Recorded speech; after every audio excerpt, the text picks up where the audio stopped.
Hippo is different than other game studios because we believe a lot in our testing our games with a live audience.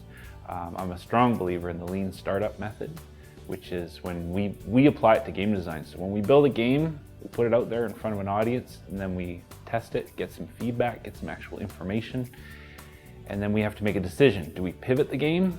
Do we persevere with the game that we already have the idea for, or do we let it perish so we kill it off? And we make those decisions about every 10 days while we're building a game. We tend to rapidly develop. A lot of game studios will spend time on a single product over a period of years. We tried that, and our first product wasn't that successful. So we've changed our tactics, and instead we now try to develop new games at least one a month or one every few weeks. We put them out there to the public. We try to get feedback from our audiences, and the games that seem to stick, we continue to develop on. The ones that don't do too well, we let go. I think it's our approach to making games. It's a very creative, developer-driven studio. It's a studio where anyone that works here can pitch an idea, and the studio will allow them to have time to develop that idea and explore it. There's no approval process. People have an idea, they want to try it, they're free to do so. And so that's something that I think is unique to Hippo, and we're very supportive of the developers and the creative process here. Hippo is different from other studios because we have so much fun making games, and we make games for our players.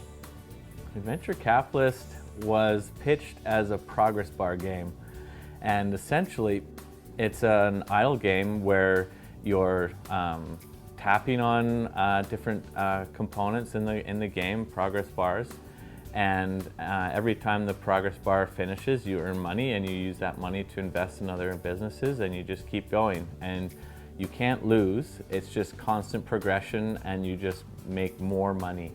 And it's a game about investing money and enjoying the profits and investing again and again and again. I think the major difference is that AdVenture Capitalist has a lot of mainstream appeal. A lot of games were really kind of esoteric and strange, and it was like, oh, so I mean, my favorite was Cookie Clicker, right? And it's you click a cookie and you get cookies, and you spend cookies on things that make you more cookies.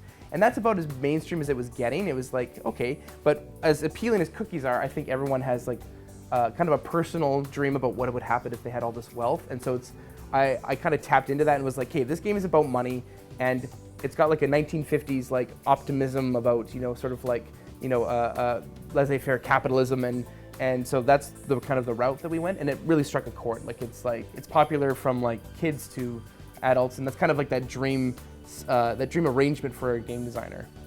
AdVenture Capitalist is a very unique game. Through our process of discovering games, the method we use, the AdVenture Capitalist, we discovered the idle game genre. In the idle game genre, we're still learning what it actually is, but we're fascinated that so many people are interested in playing games that they don't play. The game actually just keeps running, and you're not there. It's very unique. I can't speak too much about it because we're still learning what it is.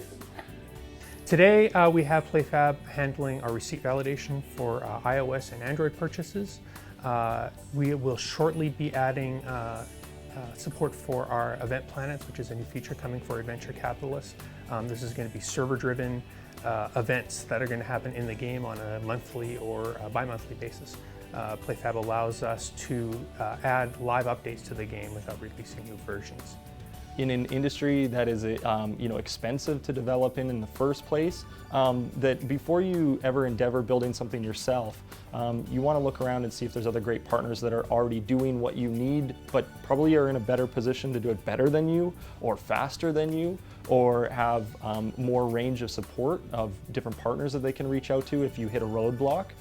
So I would say that sometimes going it alone, depending on your type of game and exactly what you need, might be all right. But if you have a big vision and you believe you have long legs for your game, sometimes it's better to just work with the people that are already experts in setting up a back-end infrastructure for your game, and then just partnering with them. And they've been fantastic partners, fantastic supporters of us. So when you work out a great relationship and have the tech to back up the whole operation, then That saves us a lot of time, a lot of money, and we have experts that can support us if anything ever goes wrong or breaks or anything like that.